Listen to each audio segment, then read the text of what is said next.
YS Vivekananda Reddy హత్య case వ్యవహారంలో Jaganmohan Reddy self goal వేసుకుంటున్నారా? వివేక హత్య కేసులో చంద్రబాబుపై పరోక్ష ఆరోపణలు చేస్తూ జగన్మోహన్ రెడ్డి తన గొయ్యి తానే తవ్వుకుంటున్నాడా అంటే అవుననే సమాధానం ఇస్తున్నారు కొంతమంది రాజకీయ విశ్లేషకులు. ఇక ఇదే అంశానికి సంబంధించి మనతో మాట్లాడేందుకు టీడీపీ అధికార ప్రతినిధి సూర్యదేవర్ లత గారు మనతో ఉన్నారు. లత గారితో మాట్లాడదాం. లత గారు నమస్తే అండి. నమస్తే.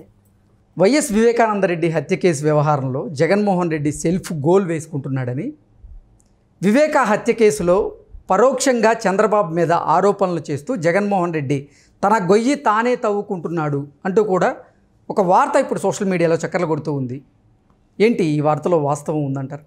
తన గొయ్యి తనే తవ్వుకోవటం అనేది 5 ఏళ్ల తర్వాత ఆయనకి బాబాయ్ గుర్తు వచ్చాడు. అంతవరకు ఆ బాబాయ్ గుర్తు రాలేదు.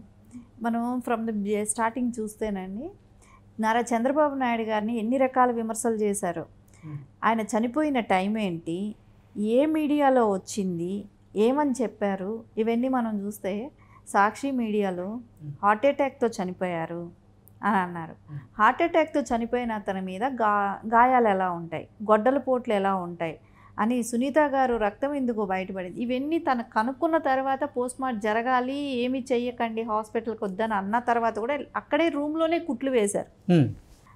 తర్వాత ఆయనకి అది ఎప్పుడైతే గుండెపోటు అనేది మళ్ళీ మార్చి నారాసుర రక్త చరిత్ర అని చెప్పి టైటిల్ మార్చడం చేసి, ఏదో ఒకటి రాజకీయం ముందు 1 month బిఫోర్ కదా జరిగింది ఆ ఇన్సిడెంట్ జరిగినప్పుడు, ఎన్నికల ప్రచారంలో 1 month బిఫోర్ చనిపోబట్టి ఆయన్ని చంపడం జరిగింది. అప్పుడు నారా చంద్రబాబు నాయుడు సీఎంగా ఉన్నారు. ఆయనని ఎలాగైనా దోషిగా చేయాలి అనే ఒక ఆలోచన విధానంతో ఆయన చేశారు, ఈ హత్య ఆయన చేశారు అనేది ప్రజల దగ్గరికి తీసుకెళ్ళి చెప్పటానికి ప్రయత్నించారు. కానీ సిబిఐకి ఇవ్వాలని ఆయన అప్పుడు గట్టిగా పట్టుబట్టి, అంటే ప్రతిపక్ష నేతగా ఉన్న జగన్మోహన్ రెడ్డి అప్పుడు మా బాబాయ్ హత్య కేసును సిబిఐకి అప్పగించాలి అంటూ కూడా ఆయన డిమాండ్ చేశారు. ఎప్పుడైతే ఆయన అధికారంలోకి వచ్చారో మళ్ళీ సిబిఐకి ఇవ్వకుండా ఆయనే ఆపటం జరిగింది. తర్వాత ఎట్టికేలకి అది వెళ్ళిన తర్వాత అయినా కూడా ఇన్వెస్టిగేషన్లో తెలుస్తుంది. ఇప్పుడు దస్తగిరి నేతన ఎవరెవరు చేశారు, ఏం జరిగింది, ఎట్లా జరిగింది అనేది మొత్తం ఓపెన్గా చెప్పటం జరిగింది. సో దాన్ని బట్టే సినిమా కూడా చేశారు. సినిమాలు చేస్తున్నారు, ప్రజలకు అందరికీ తెలిసిపోయింది. ఇన్ని తెలిసిన అంటే సినిమాలో చూపించింది అంతా నిజమే అంటారా? ఖచ్చితంగా ప్రతి విషయం, కదిరి నుంచి ఆయన గొడ్డలు తేవడం అన్నీ. ఎందుకంటే దీనికి అంతటికీ కూడా దానిలో ఇన్వాల్వ్మెంట్ అయ్యి చేసిన వాళ్ళు ఇచ్చిన స్టేట్మెంట్ ప్రకారమే జరిగింది సినిమా కూడా. సో ఖచ్చితంగా వివేకం అనే సినిమాలో ఏదైతే చేశారో అదనేది ఖచ్చితంగా వాళ్ళ దగ్గరనే స్క్రిప్ట్ తీసుకోవటం జరిగింది, దాన్నే వాళ్ళ సినిమాగా చేయటం కూడా జరిగింది.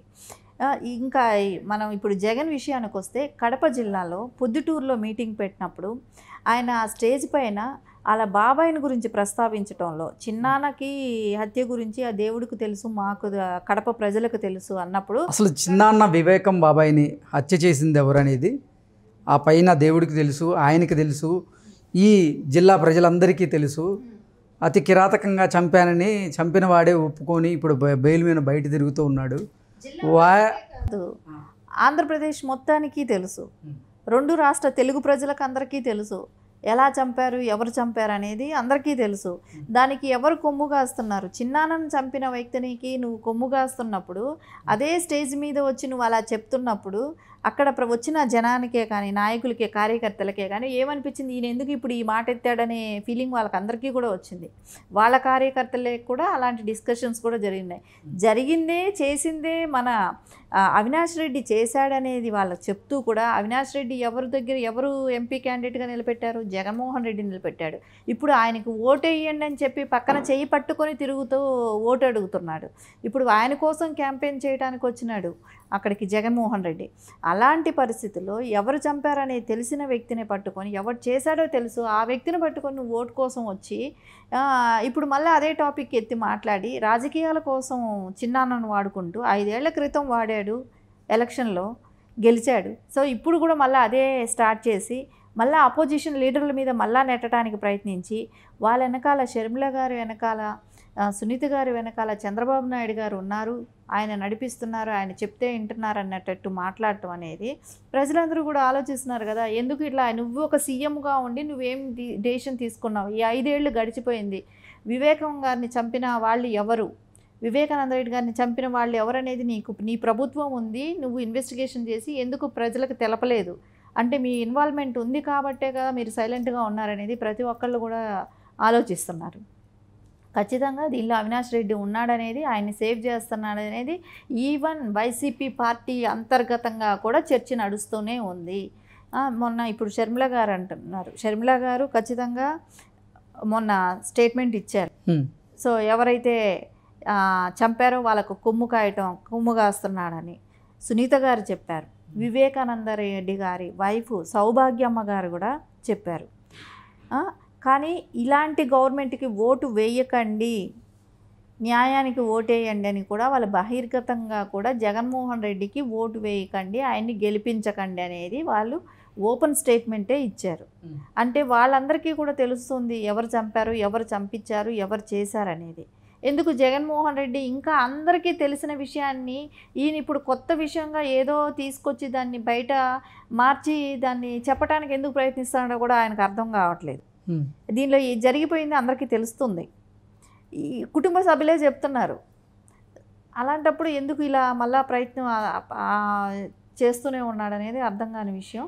కానీ ఏదేమైనా కూడా ప్రజలందరికీ కూడా ఇది ఖచ్చితంగా జగన్మోహన్ రెడ్డి హస్తం కూడా ఉండబట్టే దీన్ని మప్పిపుచ్చటానికి కప్పిపుచ్చటానికే కానివ్వండి ఆయన ఇలాంటి ప్రయత్నం చేస్తున్నాడు. దీనిలో జగన్మోహన్ రెడ్డి హస్తం కూడా ఖచ్చితంగా ఉందనేది మనకు అర్థమవుతుంది. అంటే టీడీపీ నాయకులేమో జగన్మోహన్ రెడ్డి హస్తం ఉంది వైఎస్ వివేకానంద రెడ్డి హత్య కేసులో అని ఆరోపణలు చేస్తూ ఉన్నారు. జగన్మోహన్ రెడ్డి ఏమో అసలు టీడీపీ హయాంలోనే మా బాబాయ్ హత్య జరిగింది, టీడీపీ నాయకులకి మా బాబాయ్ హత్యతో ప్రమేయం ఉంది అంటూ ఆయన ఆరోపణలు చేస్తున్నారు. జగన్మోహన్ రెడ్డి చెల్లెళ్ళేమో చంపిన వాడిని పక్కన పెట్టుకొని వాడికి ఎంపీ టికెట్ ఇచ్చి ఆయన్ని గెలిపించమని మీరు ఆయనకే మద్దతు ఇస్తున్నారు, అసలు ఇది సిగ్గుచేటు అంటూ కూడా వాళ్ళు మాట్లాడుతున్నారు. అసలు ప్రజలు ఇప్పుడు దేన్ని నమ్మాలి? ఖచ్చితంగా ఇక్కడ మనకు ఒకటి అర్థం చేసుకోవచ్చండి. అవినాష్ రెడ్డిని ఎందుకు సేవ్ చేస్తున్నాడు? అవినాష్ రెడ్డి జైలుకి వెళ్తే ఈయనకు వచ్చిన నష్టం ఏంటి, ఈయన ఎందుకోసం సేవ్ చేస్తున్నాడు? సో అవినాష్ రెడ్డి అంటే వివేకానంద రెడ్డి గారికిను జగన్కి విభేదాలు మొదట్లో కూడా ఉన్నాయి. ఆయన బతుకున్నప్పుడు విభేదించారు ఇద్దరు, జగన్మోహన్ రెడ్డి వివేకానంద రెడ్డి గారు. కానీ అవినాష్ రెడ్డి చంపిన దానిలో ఆయనకి హస్తం ఉండబట్టే కదా అవినాష్ రెడ్డిని సేవ్ చేస్తున్నాడు. సో వీళ్ళ హస్తం కూడా ఖచ్చితంగా ఉంది, జగన్మోహన్ రెడ్డి హస్తం కూడా ఉండబట్టే ఆయన్ని సేవ్ చేస్తున్నాడు అనేది మనకు ఖచ్చితంగా ఇక్కడ ఒకటి అర్థమైపోతుంది. లేకుండా ఉంటే ఎందుకు సేవ్ చేస్తాడు? చేయాల్సిన అవసరం ఏంటి? దీనిలో జగన్మోహన్ రెడ్డి హస్తం ఉంది కాబట్టి అవినాష్ రెడ్డిని సేవ్ చేస్తున్నాడు అనేది అందరూ కూడా అనుకునే విషయం ఇది. ఓకే అండి, థ్యాంక్ యూ.